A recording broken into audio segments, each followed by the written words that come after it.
วันดีสนุกฟรีดีทุกวันวันดีโหลดฟรีได้แล้ววันนี้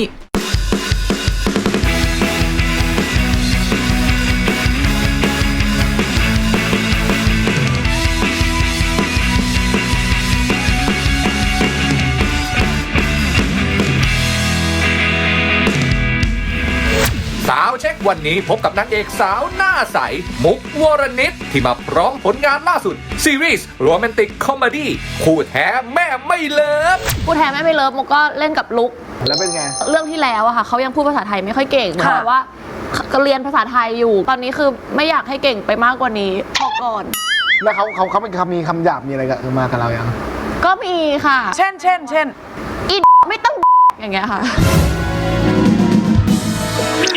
อย่าเรียกว่าเก่งไทยเรียกว่าแตกฉานและพบกับการมาเยือนรายการอีกครั้งของศิลปินเสียงดีที่มีเอกลักษณ์อย่างลุลาที่มาพร้อมซิงเกิลใหม่สุดแซ่บจบตั้งแต่เริ่มคือวันนี้พี่รู้มาเอาเพลงใหม่มาฝากเราแล้วเพลงใหม่สวยมากพี่รู้เพลงชื่อว่าจบตั้งแต่เริ่มค่ะตั้งเคยไหมจบตั้งแต่เริ่มไม่เคยแล้วเคยแบบไหนจ่ายตั้งแต่เริ่มของพี่อะจูบตั้งแต่เริ่มเคยเล่าจุกตั้งแต่เริ่มก็มีนี่ใช่มันลึกอะไปถึงความสัมพันธ์อะมันคุยกันลึกซึ้งมันก็จุกกันจุกพร้อมแล้วไปพบกับโชว์สุดพิเศษจากตั้มซานิและลุลาในเพลงคู่กัดกันได้เลยครับ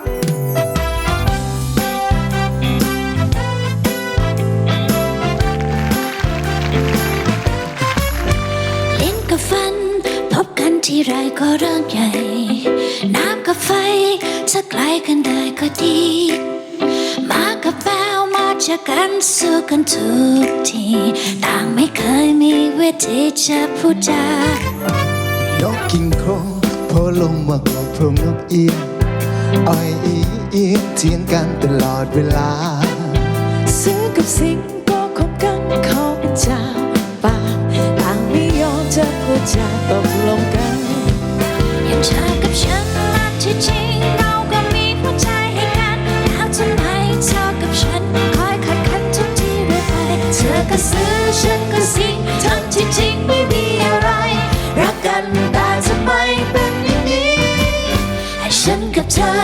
ต้องเจอกันอีกเป็นเท่าไรแล้วเมื่อไรจะพูดดีๆให้ฉันก็ยอมเธอก็ยอมให้กันสักที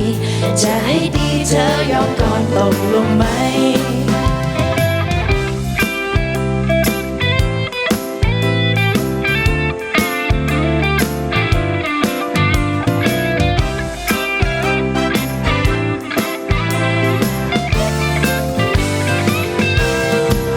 อย่างเธอกับฉันอันที่จริงเราก็มีหัวใจให้กันแล้วทำไมเธอกับฉันคอยขัดกันทุกทีเรื่อยไปเธอก็เสือฉันก็สิงทั้งที่จริงไม่มีอะไรรักกันแต่ทำไมเป็นอย่างนี้ฉันกับเธอต้องเจอกันอีกตั้งเท่าไหร่แล้วเมื่อไรจะพูดดีๆให้ฉันก็ยอมเธอก็ยอมให้กันสักทีแต่จะให้ดีเธอยอมก่อนตกลงไหมจะให้ดีเธอยอมก่อนตกลงไหมจะให้ดีเธอยอมก่อนตกลงไหม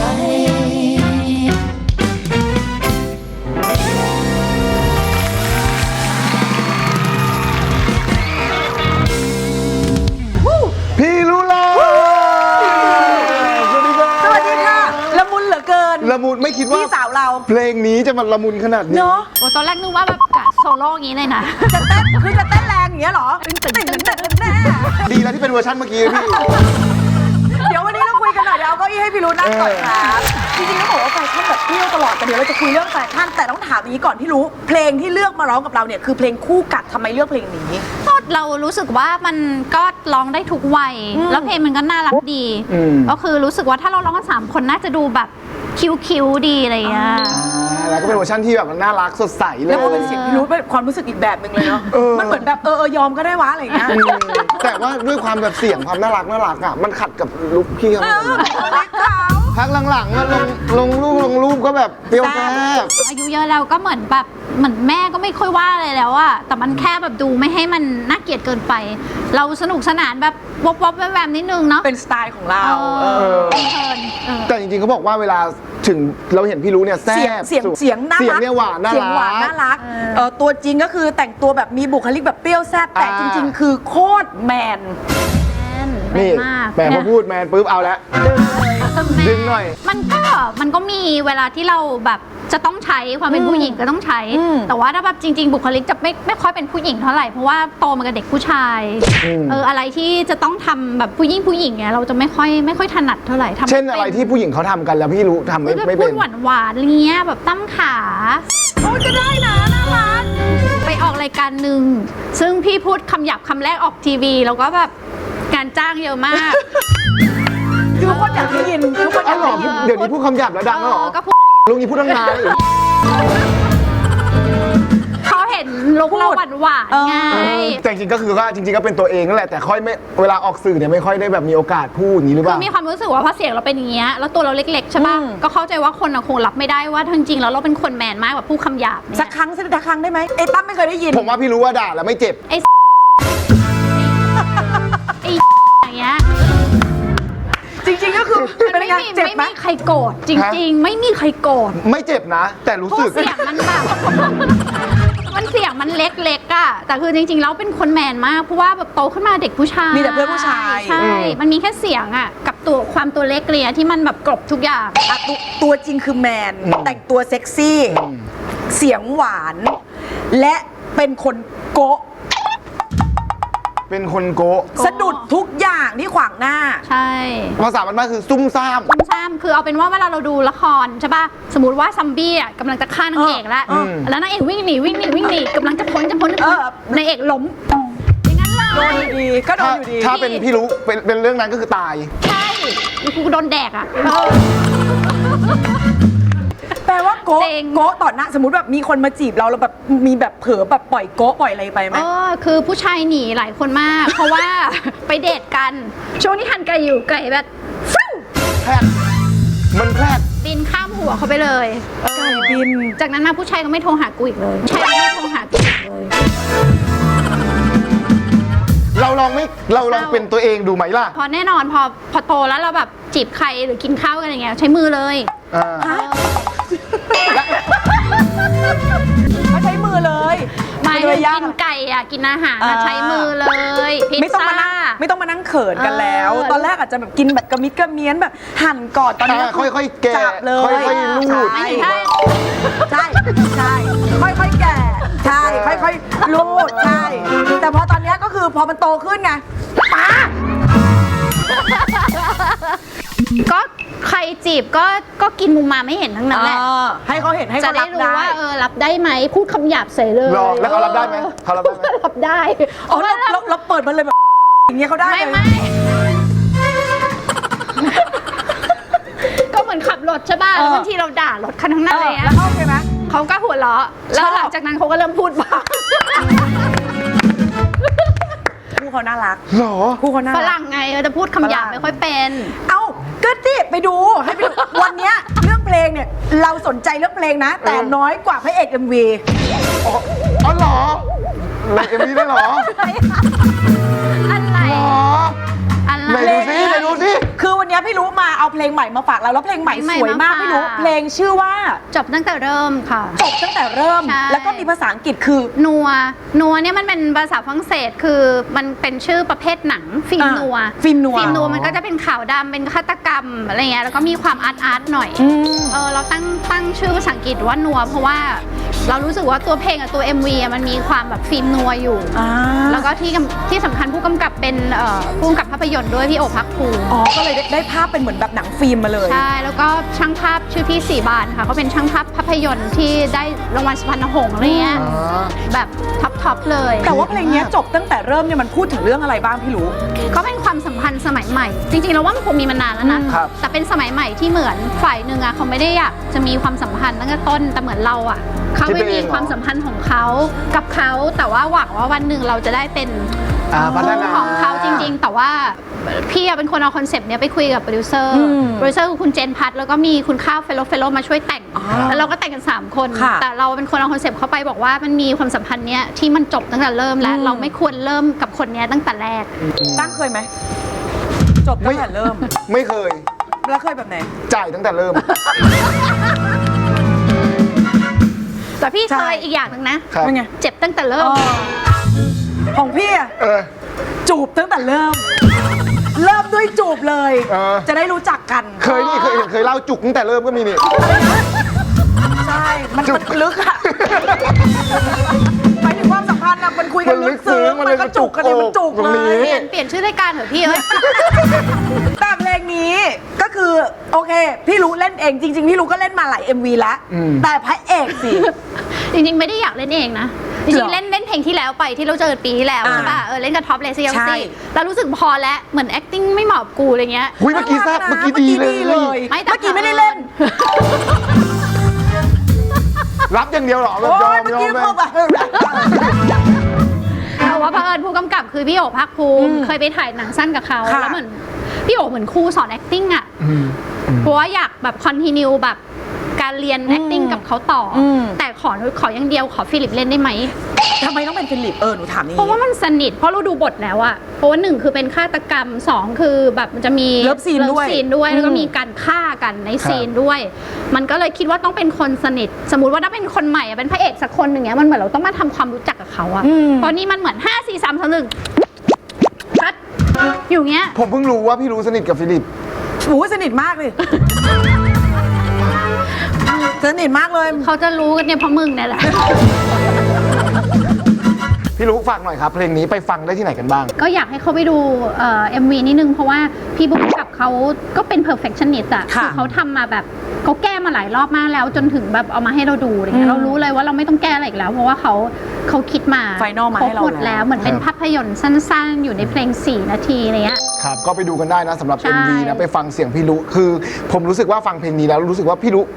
มีความใหม่ ใช่ ที่ไม่เหมือนเพลงเดิมๆมาก่อนด้วย และรวมไปถึงบทบาทใน MV ด้วยแซ่บมากๆวันนี้ขอบคุณพี่รู้ลาด้วยค ข รั อบ บคุณค่ะ ขอบคุณครับ ขอบคุณค่ะคุณผู้ชมค่ะไปฟังเพลงนี้แบบสดๆกันค่ะต้องบอกว่าความรู้สึกแบบนี้เนาะไม่ว่าจะเป็นผู้หญิงกับผู้ชายสนิวเชื่อว่า 90% ของโลกใบเนี้ยจะต้องเจอเหตุการณ์แบบนี้ค่ะ เพราะว่าเขาบอกว่าความรักแต่ละคนหรือแต่ละคู่นะ รักมันไม่เท่ากัน แล้วก็ไม่รู้ว่ารักมันจะเท่ากันได้เมื่อไหร่ถ้ารักมันเท่ากันเนี่ยมันสมหวังแน่นอน แต่พอดีวันเนี้ยรักมันไม่เท่ากันค่ะมันก็เลยเจอจบตั้งแต่เริ่มหนัวจากพี่ลุลาค่ะ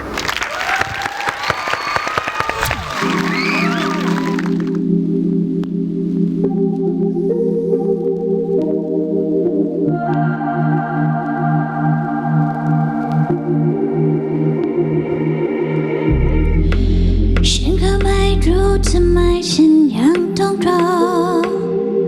ทั้งที่เธอไม่ได้ขอไม่ได้บังคับฉันเลยหวังให้เธอคิดจริงจังระหว่างเรื่องของเรา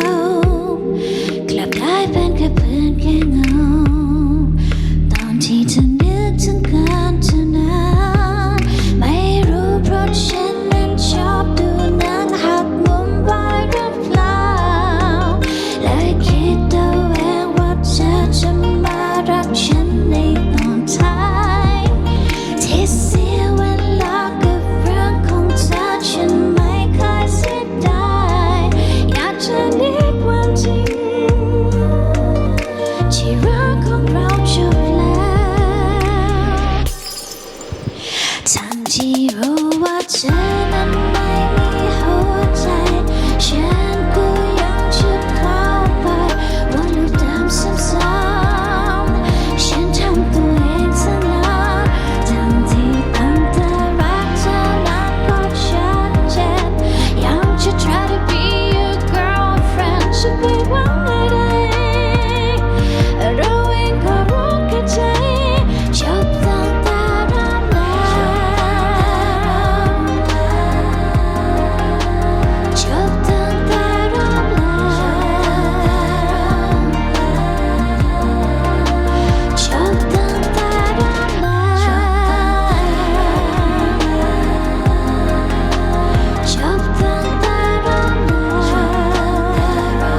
รักฉันในตอนท้า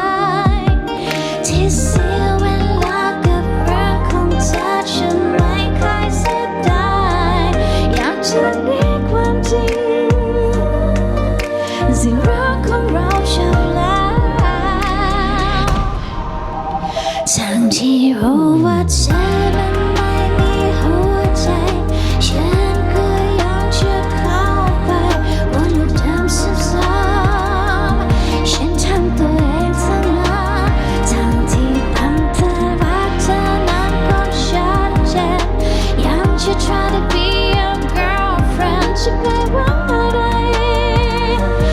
เราเองก็รู้แค่ใจ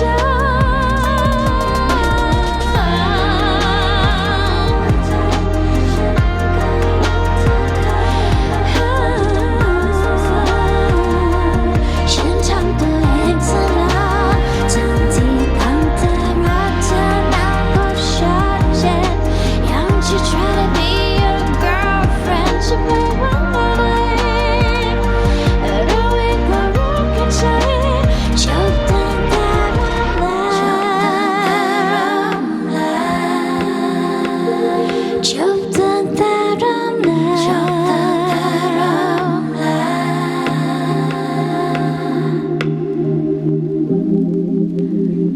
เพลงจบตั้งแต่เริ่มหนัวของสาวลุลา นี่ขอบอกว่าเป็นความเจ็บที่เผ็ดมาก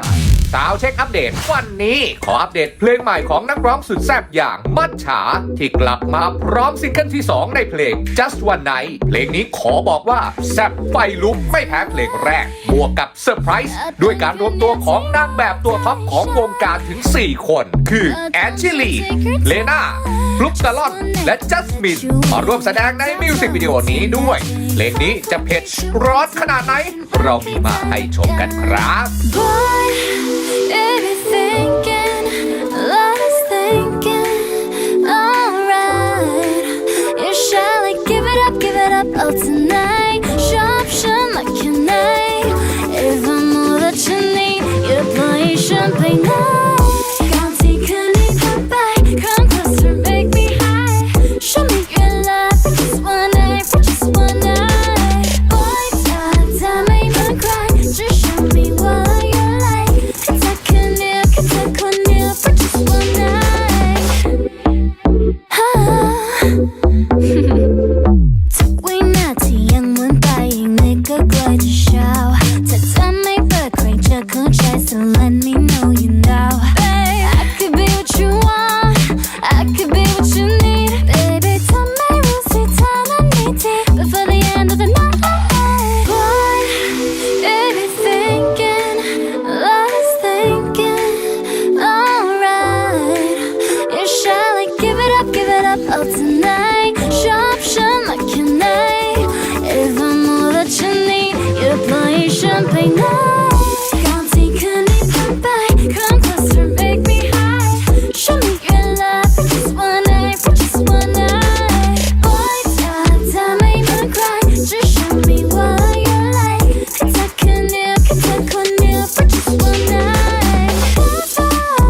ารถฟังเพลง Just One Night ได้แล้ววันนี้ทาง YouTube White Music นะครับ และตอนนี้ขอเชิญพบกับมุกวรณิตนักแสดงจากซีรีส์ Romantic Comedy คู่แท้แม่ไม่เลิฟกันได้เลยครับ กลับมาอยู่กันต่อกับซาวเช็คครับ และตอนนี้เราอยู่กับมุกวรณี สวัสดีค่ะขาวใสสวยเหมือนเดิม เคยมารายการเราแล้วครั้งหนึ่ง เจ้าของธุรกิจมากมายก่ายกองคุณจำได้ไหม จำได้ ผมจำได้ว่าที่จำแม่นๆเลยคือ SOS เพราะอะไร เพราะแฟนผมอะสูญเสียเงินไปเยอะมากกับแบรนด์ อุ้ยใช่ค่ะเรียกว่าแฟนเลยอ่ะ โอ้ยเขาเอา SOS มากองคอนโดผมเต็มเลยนะฮะ ดีค่ะดีค่ะ อันนี้แปลว่าเป็นลูกค้าประจำนะคะเนี่ย ยังเหมือนเดิมเลยไหมคะธุรกิจหรือว่าเยอะกว่าเดิมอีก ก็จริงๆแบบหลายๆคนจะรู้จาก SOS อะไรอย่างเงี้ยค่ะ แต่ของมุกก็จะมีกระเป๋าผ้าที่ไว้ขายเด็กๆ เป็นมิลกาสตูดิโอค่ะ ค่ะ ก็จะเป็นเน้นขายเยอะๆอะไรอย่างเงี้ยค่ะ แล้วก็จะมีสตูดิโอด้วยชื่อบ้านน้องสตูดิโอค่ะ สำหรับถ่ายแบบยังไงสตูดิโอ ถ่ายแบบน่ารักถ่ายแบบถ่ายโปรดักต์อะไรเงี้ยถ่ายได้หมดเลยค่ะ แล้วก็จะมีตู้ถ่ายรูปด้วยค่ะ ค่ะ ก็ตอนนี้ก็มีอยู่ สติก ที่ เกอร์อย่างเงี้ยเหรอ ใช่ค่ะมันเหมือนแบบตู้ถ่ายรูปที่มันปริ้นออกมาอย่างนี้เลยแล้ว ที่ ก็ ไหน ต คะ ก ลูก แต่งได้ค่ะ ก็จะมีอยู่ที่ไอนุทองหล่อค่ะ แล้วก็มีอยู่ที่เชียงใหม่ด้วยร้านคาเฟ่มาสที่เป็นดวงดาวเยอะๆ ก็ไปถ่ายกันได้เดี๋ยวเขากำลังฮิต มาถึงตอนนี้ดีกว่า ได้ข่าวว่าคุณนี่ได้รับฉายาใหม่ เขาเรียกว่ามุกคุมกำเนิดนักข่าว มันมายังไงคำนี้ คือเราอ่ะเป็นคนที่ถ้าลงรูปกับน้องชายหรือพี่ชายอะไรอย่างเงี้ยมันเคยเกิดปัญหาแบบลงรูปกับพี่เมฆ คนก็คิดว่าเป็นแฟน คนจะคิดว่าเป็นแฟน อืม ทุกครั้งที่เราลงรูปคู่กับผู้ชายเราก็จะแคปชั่นว่าอันนี้น้องชายแท้ๆนะคะแบบปลออะไรอย่างเงี้ อ๋ ย อก็คุมกำเนิดคือกันไว้ก่อนเลย ใช่อันนี้น้องชายนะคะ อันนี้เราถ่ายแบบนะคะอะไรคือกันไว้ก่อนเพ คือ ราะว่า สมมตินักข่าวเห็นรูปปุ๊บกำลังจะเอาละ เอาละ ได้ข่าวปอลอน้องชายโอเคจบ ก็เขียนว่างดทำข่าวด้วยนะคะ อันนี้น้องชายค่ะอะไรอย่างเงี้ยด้ มุ ว ก ย มุกลองลงรูปคู่กับพี่หน่อยแล้วก็บอกว่า คนนี้จุดๆๆๆพี่อยากเป็นข่าวช่วงนี้พี่เงียบ เป็นแบบว่าปลรบกวนทำข่าวด้วยนะคะ คนนี้แหละค่ะจุดๆๆๆอะไรอย่างเงี้ย นักข่าวนี่ไม่เคยได้เขียนไม่ทัน เพราะว่าเขาเคลียร์ก่อนไง เคลียร์ก่อนที่จะมีข่าว เคลียร์ก่อนเพราะว่าเรากลัวว่าถ้าสมมติว่าการเป็นข่าวอย่างเงี้ยบางทีคนอ่านแค่ปกก็จะมุกมีแฟนแล้วเขาก็ไม่ได้สนใจอ่านข้างในอะไรอย่างเงี้ยค่ะ ก็ถือว่าเป็นผู้หญิงเก่งนะ ใช่ เป็นการแบบการวางแผนที่จะเวลาเราไปเจอสื่อเราจะต้องทำยังไง และรู้ไหมว่าเวลาเขาไปเที่ยว ยังไง เขาเป็นนางเอกที่ไปเที่ยวที่ไหนต้องมีการ์ดคุมตลอดนะครับ เฮ้ย ประมาณ1,000 กว่าคน ฮะ มากกว่าคนในร้านอีก กาดไป1,000 กว่าคน หยอกต้องมีการ์ดไปคุมเลย โอ๊ยไม่ใช่ค่ะจริง ๆ แล้วแบบถ้ากรุงเทพก็ปกติเวลาเที่ยวก็ไม่มีอะไร แต่ว่าเวลาไปที่เชียงใหม่อย่างเงี้ยค่ะ คนที่เชียงใหม่เขาเหมือนอาจจะพอเจอดาราแล้วเขาดีใจก็เลยอาจจะเข้ามาหาเราได้อะไรอย่างเงี้ย แบบอาจจะลุมอาจจะ อาจจะ ต้องมี เราอาจจะไม่มีความส่วนตัว อาจจะต้องมีคนแบบมาคอยดูไว้หน่อยว่าแบบคนนี้ค่อยๆทยอยเข้ามานะอย่าลุมเยอะอะไรอย่าง ใช่ งี้ ใช่ แล้วเวลาไปเที่ยวเชียงใหม่เราเที่ยวที่ไหนครับ ท่าช้าง ทำไมถึงชอบไปท่าช้าง จริง ๆ ก็ไปหลายที่นะคะแต่ว่าเพื่อนชอบไปท่าช้าง ก็เลยแบบไป แล้วก็วันนั้นก็มีการ์ดด้วย แล้วหนูก็แบบว่ากะว่าเราต้องการความเป็นส่วนตัวอะไรอย่างเงี้ยแล้วก็มีการ์ดใช่ไหมคะแต่ว่าพอเริ่มสนุกแล้วเราก็ปีนขึ้นไปบนเวที เราปีนเอง เราปีนเองแล้วการ์ดก็บอกว่าน้องมุกครับไม่ได้นะคะมิวไม่เป็นไรค่ะ ไม่เป็นไรค่ะขึ้นได้แล้วก็ปีนขึ้นไปแล้วการ์ดก็แบบปวดหัว แต่มันจะมีไอ้แอลกอฮอล์ที่มันทำให้เราเมามากเว้ยท่าช้างอ่ะ แสงสว่าง ไอ้แสงสว่าง ใช่ กินทีมืดตึ๊บ ไม่เห็นมีแสงสว่างเลย เราก็กินมาเราก็ลองว่า รอเหมือนกัน เฮ้ย ค่ะ แต่บางคนไม่แพ้ก็ไม่เป็นไรพี่นี้ไม่เป็น นี่ โอ้ย เก่งใช่ไหมท่าช้างจ้างงานตั้มซานิทีว่ะใครที่ดูนะ ขอดิแสงสว่าง ขอที่เอาให้ลงดิอ่ะ อ่ะ มึงมาเลยจ้ะ เอาไม่ต้องเอารูปถ่ายรูปไปโปรโมทนะ เอาคลิปเนี้ยไปโปรโมทหน้าร้านเลยว่า แสงสว่างทำอะไรกูไม่ได้ นี่คำเนี้ยเอาไหม อย่าให้เสียชื่อเหมือนจ๊ะนะ ไม่มีไอ้ขายวบอ่ะ ไม่มี แล้วของเราเป็นไง หงายตึง จำลองเหตุการณ์ได้ไหมตอนที่เราความสนุกที่ท่าช้างเราวันนั้นอะ เขาเปิดเพลงเราแล้วเขาเปิดเพลงเราข้างบนเอ้ายังไงล่ะเขาเชิญแล้วว่าเขาเชิญ มันไม่ได้ด้วยอะ ใช่เรา เราก็ต้องโชว์ตัวแล้วอ่ะ เราต้องโชว์ตัวแล้วเราก็ขึ้นไปอย่างนี้แล้วก็ขึ้นไปร้องแล้วก็แบบติดลม ก็สุด เราก็สนุกดีค่ะ แต่ว่าตอนแรกก็คือกาดก็ช่วยดูแลความแบบความเป็นส่วนตัวของเราอะไรอย่างเงี้ยแต่พอเราขึ้นเวทีเพลงสุดท้ายเสร็จปุ๊บเราจะลง เราก็บอกว่าเจอกันที่โต๊ะได้นะคะโต๊ะอยู่ตรงนี้ กาดเขาถามไหมว่า คุณมุกครับ เอาผมมาทำอะไรครับเนี่ย ถามว่าเอากูมาทำเพื่ออีกเหรอ สุดท้ายพอสนุกมันก็เต็มที่ไงแบบว่าทุกคนเข้ามาได้เลยแฮปปี้แหละ ใช่ก็แบบก็น่ารัก แต่เวลาเข้าไปเนี่ยอาจจะต้องระวังนิดนึงนะ ทำไมครับ เพราะว่าเขาเป็นนางเอกที่ไม่ชอบอาบน้ นี่ ำไม่ชอบอาบน้ำจริงเหรอ ไม่จริงขนาดนั้นมันก็มีบางวันที่เราไม่อาบบ้างอะไรเงี้ย มันจะเป็นวันไหนที่เราตัดสินใจว่า เอ๊ะวันนี้มันไม่ควรจะอาบน้ำหรือวันนี้ควรจะอาบน้ำ วางวันหนาว แล้วมีเหรอ ประเทศไทยไม่มีหนาว หนูอาจจะแบบตอนทุกคนพูดกันเพราะว่าหนูเคยพูดในรายการหนึ่งว่าหนูไปต่างประเทศแล้วหนูไม่ค่อยอาบน้ำ อ่ะเพราะต่างประเทศ เพราะว่ามัน พี่นี่เข้าใจได้ หนาว เพราะมันหนาว ใช่ แต่ไทยเนี่ยอาบไหม บางทีตอนเช้าไม่ค่อย บางทีเรากลับจากทำงานใช่ไหมตี 2เราอาบน้ำแล้วอาบน้ำแล้ว6 โมงเราไปอีกแล้วอ่ะ ใช่ แล้ว ก็จะไม่อาบให้ร่างกายมันตื่นมันเฟรชเลยเหรอ ไม่ต้องแล้วล้างหน้าแปรงฟันแล้วไป อย่า เลย บอกนะ ว่า แต่ว่าเมื่อเช้าอาบ โอเค เมื่อเช้าหนูก็อาบ โอเค สบายใจ สบายใจ บาง แล้ว ครั้งไงบาง งั้นบอกให้หนูสบายใจเลยว่าเมื่อเช้าพี่ไม่ได้อาบ อ้าว ไม่แต่ที่ฟังเขาพูดอ่ะคือ ครับ ทุกอย่างอะแบบหมายถึงกิจกรรมที่เขาไปนี่กับเพื่อนตลอดเลยนะ ใช่ใช่ กับเพื่อนตลอดแปลว่าเป็นคนแบบขี้เหงามากคือจะต้องแบบมีกิจกรรมไปเที่ยวกับเพื่อนไปต่างจังหวัดกับเพื่อน ใช่ ทุกอย่าง ใช่ก็คือปีที่แล้วอะเลิกกับแฟนค่ะ แล้วก็แบบเหมือนโสดอะไรเงี้ยแล้วเพื่อนๆก็บอกว่าเพื่อนๆบอกว่า เอ้ยก็โสดอยู่กับเพื่อนไปก่อนเพราะตอนมีแฟนเราไม่ได้อยู่กับเพื่อนเลยอะไรอย่างเงี้ยแต่ตอนนี้เพื่อนๆบอกว่าให้มึงไปมีแฟนเถอะใครก็ได้เป็นแฟนมันทีเพราะว่าเพื่อนรำคาญมากว่า ทำไมอะรำคาญเราทำไม คือหนูเป็นคนที่แบบว่าตื่นมาปุ๊บโทรหาเพื่อนแล้ว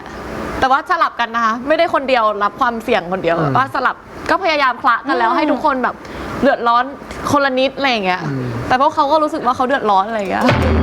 เขาก็เลยบอกว่าใครก็ได้มาจีบมันทีเถอะ ใครก็ได้มาเป็นแฟนกับมันทีอย่างเงี้ยเลยอะค่ะหนูฟังแล้วหนูแบบใครก็ได้เลยเหรอมึง เราต้องหาเพื่อนเพิ่มแล้วแหละ อ๋อใช่ไหมคะ ใช่เดี๋ยวเอาเบอร์พี่ไปก็ได้ เพื่อนไง ดีเอามันออกไปจากชีวิตพี่ด้วย แล้วถ้าสมมติเราทำงานกับกองนี้อยู่อะ เออ ละครเรื่องนี้อยู่เลย ค่ะ เราก็ละลานเขาปะ ก่อนเข้าซีนเราก็สามารถละลานเพื่อนได้เสมอ เพื่อนในกองอย่างเงี้ยนะ อ๋อ เต็มที่ได้เลยไหม เพื่อนในกองก็ มีไหม เพื่อนในกองก็มีเหมือนกันค่ะใช่ แล้วอย่างในเรื่องนี้ล่ะคู่แท้แม่ไม่เลิฟเนี่ย ค่ะผู้แทนแม่ไม่เลิฟมุกก็เล่นกับลุกอีกแล้วอเกน อ๋อแล้วเป็นไง เรื่องที่แล้วอะค่ะเขายังพูดภาษาไทยไม่ค่อยเก่งเหมือน ค่ะ กับว่าก็เรียนภาษาไทยอยู่กับเราด้วยอะไรเงี้ยก็สอนกัน แต่ว่าเรื่องเนี้ยเก่งมากค่ะ เขาอาจจะเก่งพอมุกก็ได้ เออ เพราะมุกเนี่ยเหงาแล้วโทรคุยกับเขาบ่อย มุกลุงลัง เราก็เลย พอ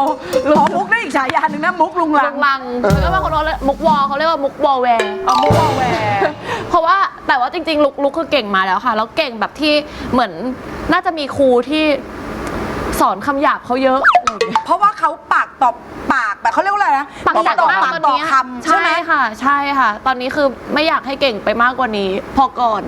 แล้วเขาเป็นมีคำหยาบมีอะไรกับมากับเรายัง ก็มีค่ะ เช่น ป็แบบว่า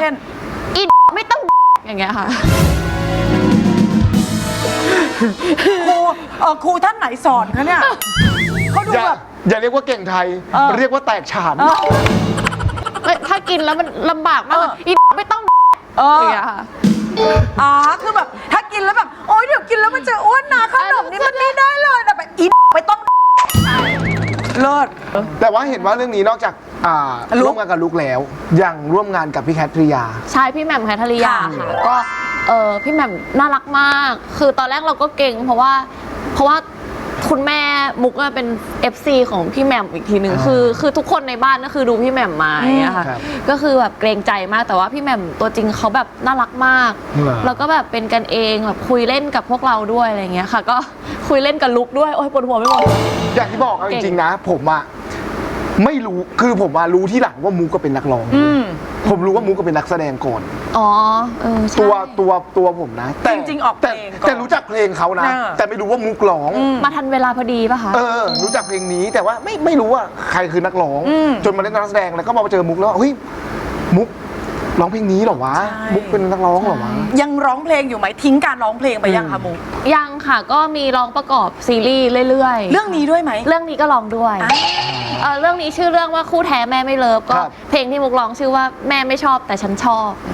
แม่ไม่ชอบ แต่ฉัน แต่ฉัน ช ช อ อ บบ เพราะว่าคู่แท้แม่ไม่เลิฟไง แม่ไม่ชอบแต่ฉันชอบ อย่าบอกนะว่าเพลงเนี้ยจะเป็นหนึ่งในเพลย์ลิสต์ที่เราจะขอด้วย มัน แหมมันก็ขายของมาขนาดนี้แล้ว ขายธุรกิจทุกอย่างแล้วเราขายเพลงด้วย ขายเพลงด้วย ใช่ค่ะ ถ้า3เพลงตอนเนี้ยแน่นอนเพลงแรกคือเพลงตัวเองแล้วใช่ไหม ใช่แม่ไม่ชอบแต่ฉันชอบของมุกวรณิต ค่ะ Baby เชื่อฉันเถอะว่าเธอน่ะเกิดมาเป็นของฉันไม่รักเธอได้ยังไงก็เราแหละเกิดมาเพื่อรักกันไม่ว่าใครจะมองยังไงไม่เป็นไรฉันจะอย่างนั้นคู่แท้ของฉันคือคนนี้ แล้วก็เพลงที่2ก็ฟังบ่อยช่วงนี้ค่ะก็คือไม่ตอบเลยนะของ last one เดี๋ยวนี้ไม่ตอบเลยนะทักไปแล้วไม่ตอบเลยนะทำไมถึงชอบเพลงนี้ไม่ตอบเลยนะ ไม่ตอบเลยนะ อาจจะเป็นเพลงที่เขาเหมือนแบบว่าไวรัลกันตอนนี้ใน TikTok ด้วยอะไรอย่างเงี้ยก็รู้สึกว่าชอบรู้สึกว่ามันเป็นประโยคที่แบบ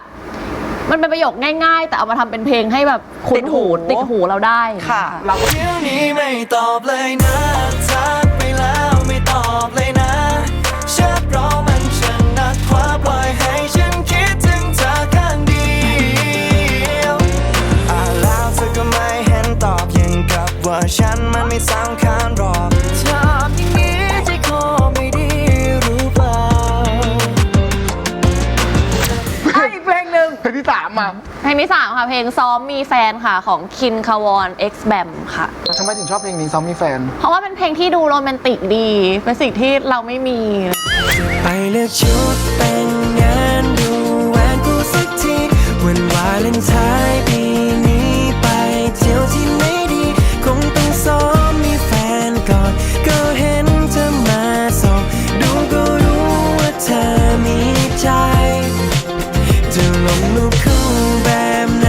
ต้องลองดูสักทีจะฝึกบอกรักก่อนนอนกล่อมเธอให้ฝันดีคงต้องซ้อมมีแฟนก่อนก็เห็นเธอมาส่องดูก็รู้ว่าเธอมีใจใช่ไหมเธอ แล้วเราต้องไปซ้อมกับใครมีแฟน ซ้อมกับใครดีนะ เป็นไร ฮะ เป็นไร เขิน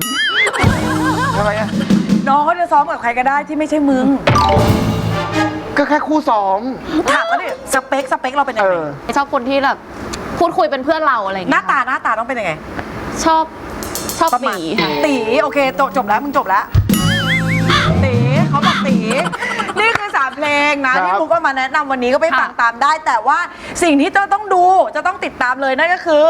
ค่ะก็คู่แท้แม่ไม่เลิฟค่ะ ค่ะ ก็มาถึงตอนท้ายๆแล้วค่ะ ครับ ก็อยากให้ติดตามกันว่าระหว่างความรักของคนสองคนแล้วก็คุณแม่เนี่ยใครจะเป็นคนชนะครับ อย่างเงี้ยค่ะ ติดตามชมได้ทางไหนวันเวลา ทุกวันจันทร์อังคารค่ะทางช่องจิม M25 ค่ะตอน 20:30 ครับ ส่วนเพลงของมูก็ไปฟังกันได้เหมือนกัน ใช่ค่ะ แล้วก็มีหนังด้วยค่ะ Postman ไปรษณีย์สีโลกค่ะ ก็สักต้นปีได้ดูกัน เอาล่ะ ต้องติดตามกันทุกอย่างยิงที่เขาทำไม่ว่าจะเป็นธุรกิจ ค่ะ ซีรีส์เพลง มีอะไรอีกไหม มีข่าวกับพี่ รอเลยมุกเลิกคบพี่ในวงการอย่างเงี้ย เป็นข่าวด้วยกัน ก็เป็นข่าวด้วยกันแต่ถามว่าดังไหมดังนะข่าวนี้ดัง เป็นข่าวในแง่ ลบ ไม่ดี โอเควันนี้ขอบคุณมุกมากๆที่มาเยี่ยมเยียนรายการของเรา พี่ก็สนุกแหละ โอ้ทำไมตัดจบเร็วจังตัดจบเร็วจัง จริงๆวันนี้สนุกมากนะ ใช่ สนุกมากได้เจอบูอีกครั้งหนึ่งไว้มีผลงานใหม่ๆมาอัปเดตกันนะครับ ได้ ขอบ ค่ะ คุณมาก ขอบคุณพี่ ขอบคุณค่ะ ขอบคุณครับ คุณผู้ชมค่ะเวลาหมดแล้วค่ะลาไปพร้อมๆกันเลยค่ะเจอกันใหม่วันพรุ่งนี้สวัสดีค่ะ สวัสดีครับ